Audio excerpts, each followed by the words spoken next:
I stopped by my wife's hospital to surprise her for lunch. The receptionist at the front desk smiled and said, "You must be Dr. Harmon's husband, the other one, I mean." I decided to stay calm and find out exactly what she meant. "My name is Robert. I'm 63 years old, retired from 31 years as a high school history teacher, and until that Tuesday in March, I believed my wife of 26 years was exactly the woman she had always presented herself to be. My wife, Patricia, was the chief of cardiology at Mercy General Hospital in downtown Columbus. She had built that career with her own two hands, starting her residency when our son was barely 2 years old, working through nights and weekends and holidays while I held things together at home. I had always been proud of her. I told people that freely. I told my colleagues, my neighbors, the men in my Sunday morning Bible study group. My wife saves lives for a living. I believed that said something good about both of us. That Tuesday, I had no particular reason to visit her at work. She hadn't forgotten anything at home. There was no emergency. I had simply made her favorite chicken salad sandwich and thought it might be a nice thing to do. We had been spending less time together than usual, or so it seemed to me. Patricia had been running what she called a departmental restructuring for several months, and it demanded long hours. I told myself I was being thoughtful. I told myself she would appreciate it.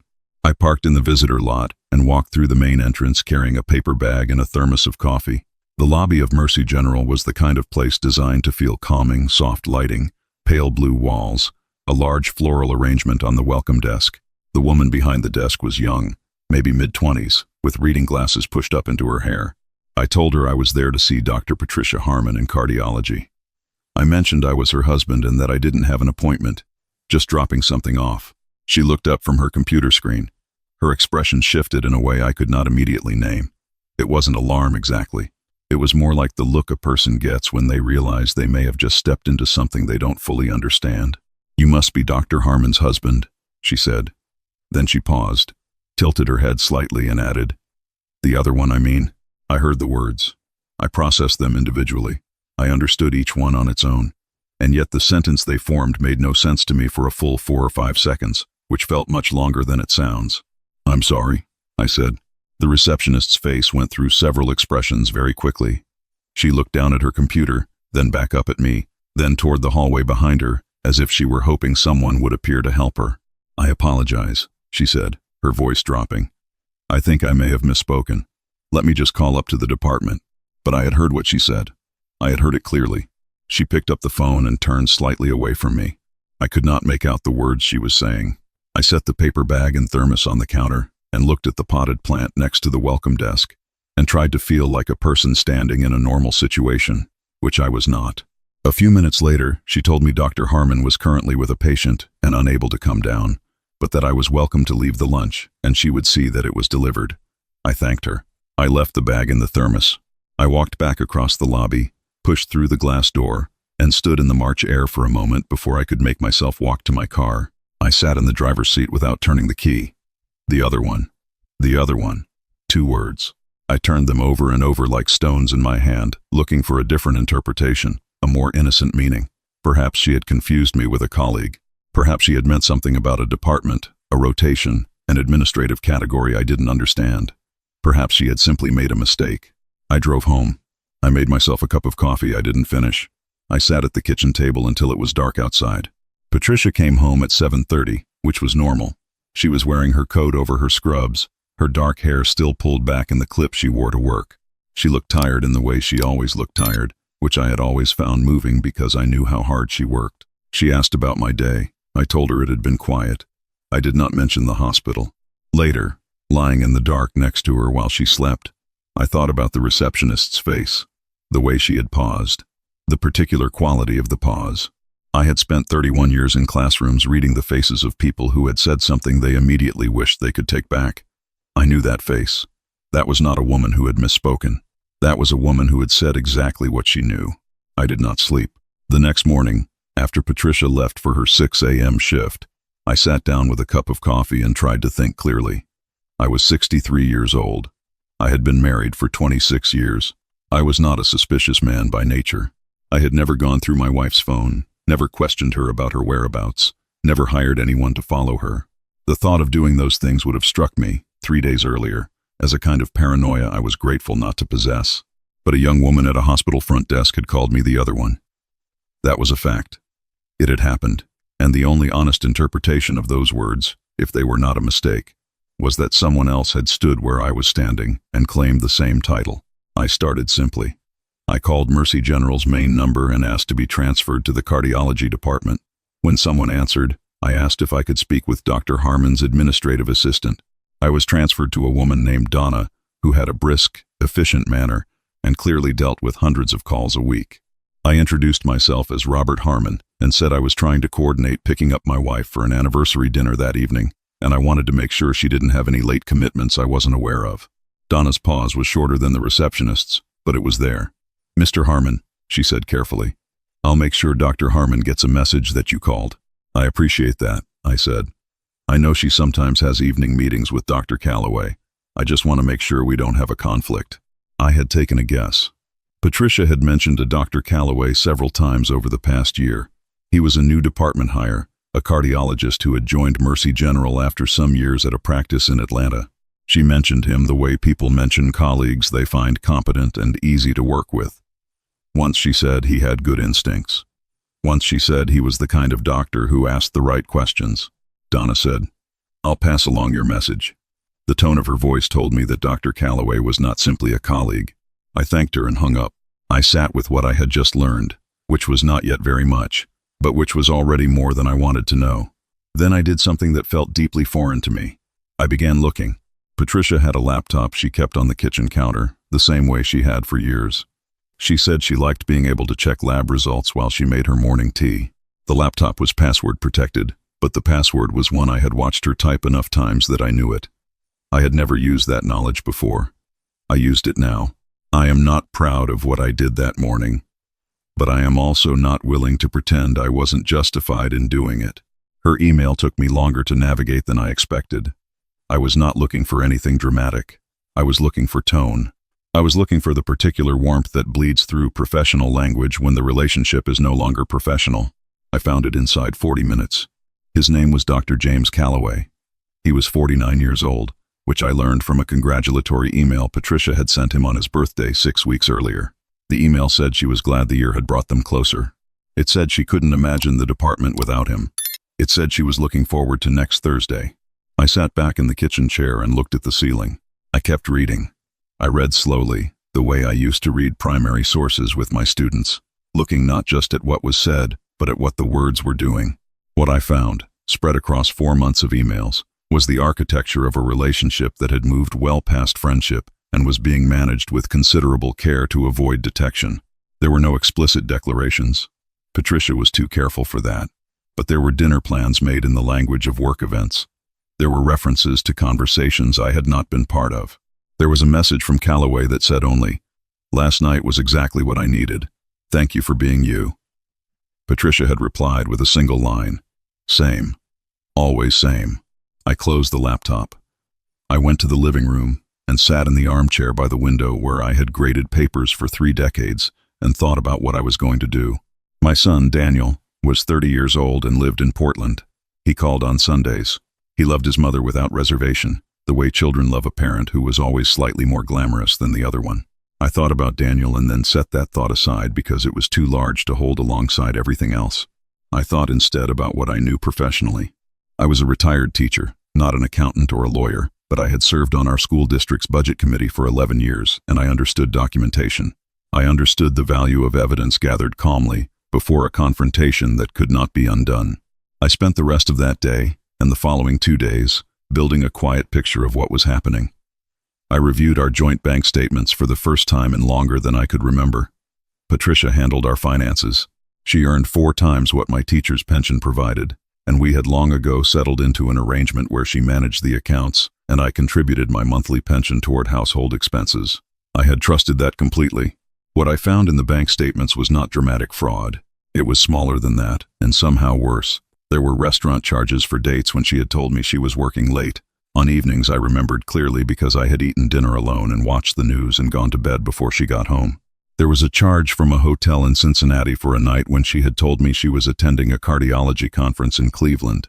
There was a recurring charge for a streaming service I had never heard of and never signed up for, billed to our joint account for 14 months. None of these things, individually, was conclusive. Together, they formed a pattern. On the fourth day after my visit to the hospital, I did something I had been resisting. I drove to Mercy General during Patricia's lunch hour and parked in the visitor lot where I could see the side entrance the medical staff used.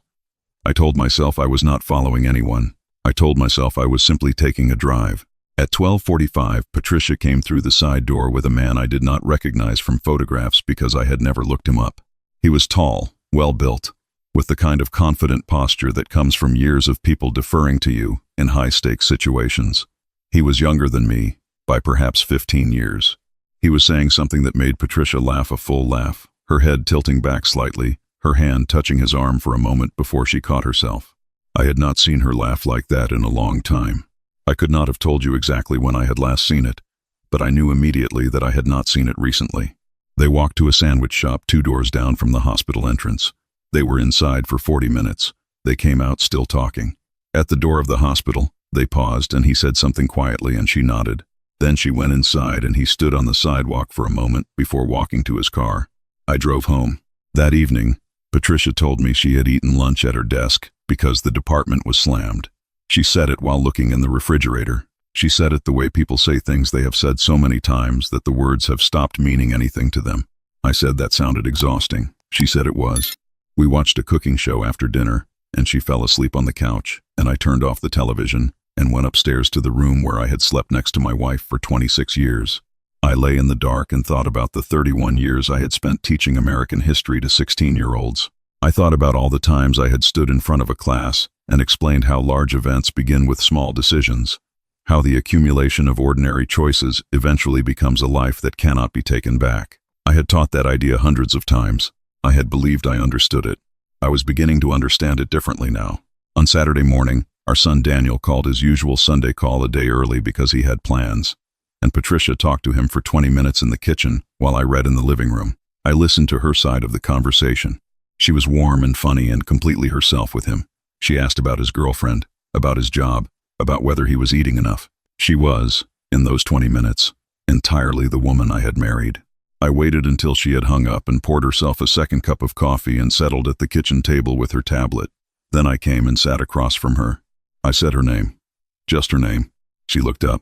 Something moved across her face, not guilt, not fear exactly, but the look of a person who has been expecting a conversation and is suddenly aware it has arrived. I put the printed bank statements on the table between us. I put the hotel receipt. I put a photograph I had taken from my car of her and Calloway outside the sandwich shop, not to be cruel, but because I needed her to understand that I was not operating on suspicion. I was operating on facts. Patricia looked at the documents. She looked at them for a long time. When she raised her eyes to mine, the expression on her face was not what I had expected. She did not look caught, or panicked, or defensive. She looked tired. She looked like someone who had been carrying something heavy and had just been told she could set it down. "How long have you known?" she asked. 5 days, I said. "Since the receptionist at the front desk called me the other one." Patricia closed her eyes briefly. "Ellen," she said quietly. "Ellen has never known how to be discreet." "How long?" I asked.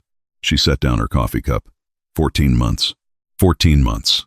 I thought about everything that had happened in the past 14 months. The dinners I had cooked alone, the evenings she had come home from what she described as impossible days, and sat with me on the couch in what I had believed was companionable silence. The night of my birthday in October when she had made reservations at the Italian place downtown and been warm and present and told me she didn't know what she would do without me. "Tell me about him," I said. I don't know exactly why I asked that. I suppose I needed to understand what I was dealing with. Patricia was quiet for a moment. Then she said, "James came to the department 18 months ago. He's a good cardiologist, one of the best I've worked with." She paused. "We got close through work at first, the way people do when they're good at the same things, and then it became something else." "What does something else mean?" "It means I stopped being careful about what I was feeling." She said it without drama, just plainly. "Robert, I'm not going to sit here and tell you this is your fault. It isn't. You've been a good husband. You've been steady and kind and present in ways that I have not always appreciated. But," I said. She looked at the table. "But I've been feeling for a long time like I was disappearing inside our life. Like every year was the same as the last one. Like the biggest decisions we still had ahead of us were what to do for Thanksgiving. I let that settle. You could have told me that. I said. I know. You could have said that to me any number of times and we could have talked about it. I know that too. She looked up. I handled this badly. I handled it dishonestly, and I have no excuse for that. James made me feel visible again. He talks about the future like it's something we get to build, rather than something that's already been decided. I don't say that to wound you. I say it because you deserve the truth more than you deserve a comfortable lie. The hotel in Cincinnati, I said. The conference in Cleveland. She nodded. She did not flinch. You've been lying to me for over a year. Yes. I looked at the woman across from me, at the face I had woken up next to for 26 years, at the hands I had held in a hospital room when Daniel was born, and at a graveside when her mother died, and across 1,000 ordinary dinner tables. I thought about all the ways I had believed I knew her completely. I went through your email, I said. I want you to know that. She looked at me. What did you find? Enough. She nodded slowly. Then you know more than I've said. We sat in silence for a long moment. Outside, someone was mowing a lawn 3 houses down. It was a perfectly ordinary Saturday morning. What do you want to happen now? I asked. I think, she said carefully, that we have reached a place we can't come back from. You want a divorce. I think it's what makes sense. I stood up from the table. I am 63 years old, and I have lived a quiet life, the kind of life that does not produce many dramatic moments, and I had no dramatic moment to offer her now. I just stood up and said that I would call a lawyer on Monday. Patricia said, Robert, I want you to know. Not right now, I said. Not today. I went upstairs and sat on the edge of the bed where my side of the mattress had worn a slight impression from 30 years of weight. I thought about Daniel. I thought about what I was going to tell him. I thought about how you explain to a 30-year-old man that his parents' marriage is over without making him feel that the ground beneath his whole life has shifted, even though it has. I also thought about something else.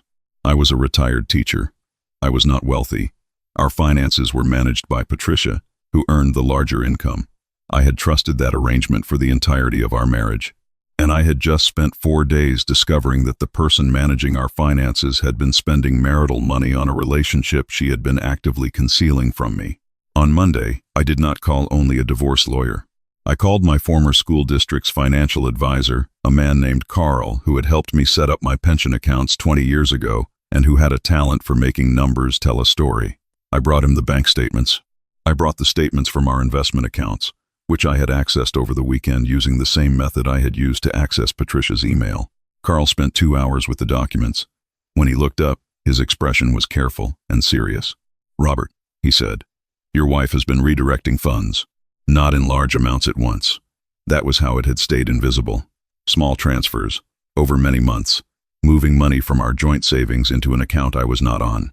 Carl traced it through the pattern of withdrawals irregular enough not to trigger alerts, regular enough to accumulate into something significant. When he added it up, the total across 18 months was just over $41,000. I sat with that number. $41,000. The money I had contributed from my pension every month for the past year and a half, believing I was contributing to our shared future, had been partially redirected to fund a separate one. My lawyer, a woman named Barbara who had been recommended by Carl, listened to everything I told her with the careful attention of someone assembling a case while the client is still speaking. When I finished, she leaned back in her chair and said, Dr. Harmon has made some significant mistakes. Tell me what I can do, I said. She did. Over the following week, we documented the financial transfers, the hotel receipts, the evidence of adultery that Ohio law would allow to influence the terms of an equitable distribution. More importantly, we established a clear picture of what had been spent and where it had gone. Barbara also raised something I had not considered. Patricia held a senior position at a nonprofit hospital. That hospital had a board of trustees and a code of conduct that included provisions about relationships between colleagues and supervisory arrangements. Patricia was the chief of cardiology. James Calloway was a member of her department. The relationship between them, if known to the board, would represent a significant conflict of interest that should have been disclosed. I did not want to contact the board. I want to say that clearly. I took no pleasure in the idea, but Barbara pointed out that the choice was not entirely mine. The evidence we had gathered would be discoverable in divorce proceedings, and once it was, the hospital's own governance process would likely become aware of it regardless. I thought about it for 3 days. I thought about Patricia's career, which she had built over the course of our entire marriage. I thought about the nights she had stayed late and the mornings she had left early and all the years I had managed our household so that she could do what she was genuinely good at. I thought about all of that. And then I thought about $41,000 moved quietly out of accounts I had contributed to, and a hotel in Cincinnati, and a receptionist saying the other one. I did not contact the board directly. But when Barbara filed our divorce petition and the supporting documentation became part of the legal record, the process did what it does. Within 3 weeks, I received a call from a former colleague of Patricia's who had heard through the medical community's informal channels that there was an inquiry underway at Mercy General regarding a supervisory relationship in the cardiology department. Patricia called me that same evening. She did not sound angry. She sounded like a person standing in the wreckage of something they had built poorly and watched collapse. "The board knows," she said. "I know," I said. "You could have left it out of the filing. Barbara said the records would be discoverable anyway." A long silence. "James has been placed on administrative leave." I said nothing. "They're reviewing my position," she said. "They may ask me to step down from the chief role." I thought about all the times I had watched her drive away in the dark on winter mornings to go save someone's life. I thought about how much of her identity was bound up in that department, in that title, in the work that had defined her longer than I had known her. "I'm sorry that happened," I said, and I meant it. I did not want her destroyed. I wanted what had been taken to be returned. "Are you?" she asked. Not bitterly, just honestly. "Yes. I wanted a fair divorce, Patricia, not to burn everything down." Another long silence. Then she said, "James and I are not together anymore." I had not expected that. "What happened?" "Things that happen when the circumstances change," she said quietly. "When there's no longer a secret to protect and a future to plan and the whole thing has to stand on its own. It turns out it wasn't as solid as we believed." A pause. Or as I believed. I thought about the laugh I had seen outside the hospital. The full laugh with her head tilting back. I thought about the word visible, which she had used at the kitchen table to describe what he made her feel. "I hope you find your way through this," I said. She was quiet for a moment. "I didn't expect you to say that." "It's the truth," I said. "Whatever happened between us, I was married to you for 26 years, and I spent all of them wishing you were happy. That doesn't go away overnight." I heard her breath change slightly on the other end of the line. "Robert," she said, "I'm sorry. I'm genuinely sorry. Not because it didn't work out the way I planned, because of how I treated you. You deserved honest conversation, and I gave you a performance instead. That was wrong. I've known it was wrong for a long time. I did not say it was all right, because it wasn't all right." I said, "I know." After we hung up, I sat in the kitchen of the house. I was in the process of deciding whether to keep in the town where I had lived for 37 years, and thought about what had just happened. The divorce was finalized on a Thursday in October, 7 months after that Tuesday, when I had walked into Mercy General carrying a chicken salad sandwich. The settlement was equitable, which is to say it took everything I had documented and accounted for it. I kept the house. Patricia kept her retirement accounts, minus the portion of our savings that had been redirected without my knowledge. The $41,000 was addressed in the final terms. Mercy General's board did not remove her. They restructured her department, appointed a co-department head, and required disclosure going forward. James Calloway resigned in June and accepted a position with a practice in another state. Patricia moved into a smaller house closer to the hospital. I still see her car occasionally in the neighborhood because this is a city of a certain size where things like that happen. Daniel took it hard. He is his mother's son in many ways, and the news unmade something in him for a while. We talked on the phone more frequently during those months than we had in years, which was a difficult gift. He flew home in August, and we spent 4 days together, just the two of us, doing ordinary things, fishing at the lake where I had taken him as a boy, eating bad pizza, watching baseball. He cried once, on the second night, sitting on the back porch after dark. I sat with him and did not try to fix it. Some things cannot be fixed. They can only be accompanied. He told me he was angry at his mother. I told him that was his right and that he would find his own way to whatever came next with her, on his own schedule. I told him that what had happened between Patricia and me was not a statement about his worth or about the years we had spent raising him. I told him that 26 years of a family is real, even when a marriage is not, and that the parts of his childhood that were good were genuinely good, and no one could take that away. He called me more after that. He still does. I am living now in the house I have lived in for 22 years, which feels different without someone else in it. And also, if I'm honest, different in a way that is sometimes peaceful. I have more room than I need. I have repainted 2 rooms. I have started cooking properly again, making the kind of meals that require attention, and I find that I enjoy the time it takes. I have not started dating. It is possible that I will, someday. There is a woman in my Sunday morning group, a retired librarian named Helen, who has kind eyes and laughs at things that are actually funny. We have had coffee twice. I am in no hurry. What I have instead of hurry is something harder to name. A kind of clarity that comes, I think, from surviving something you believed would break you and discovering that it didn't. Not because you were stronger than you thought, though perhaps that too, but because the life on the other side of the breaking turned out to be livable, turned out, in some ways, to be yours in a way the previous one had not quite been. Patricia had said she felt invisible inside our marriage. I understood that, more than I admitted to her that Saturday morning. I had felt something similar, though I had not named it.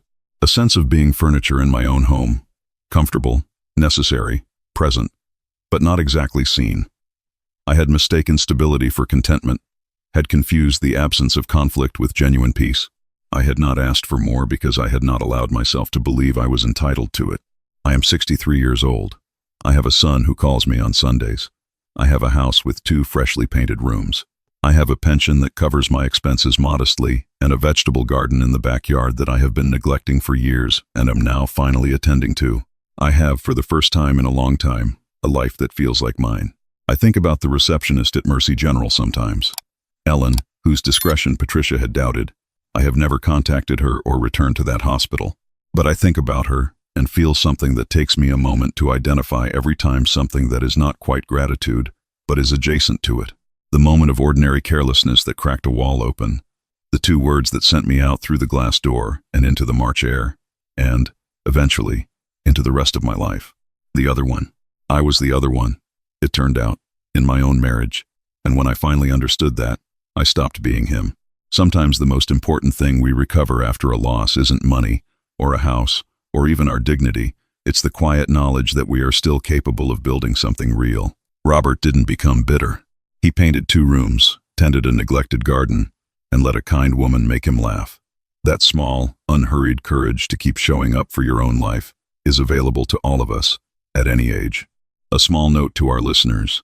This story was imagined and written by AI, crafted to offer you an hour of meaningful entertainment, and perhaps, a gentle reminder that starting over is never too late.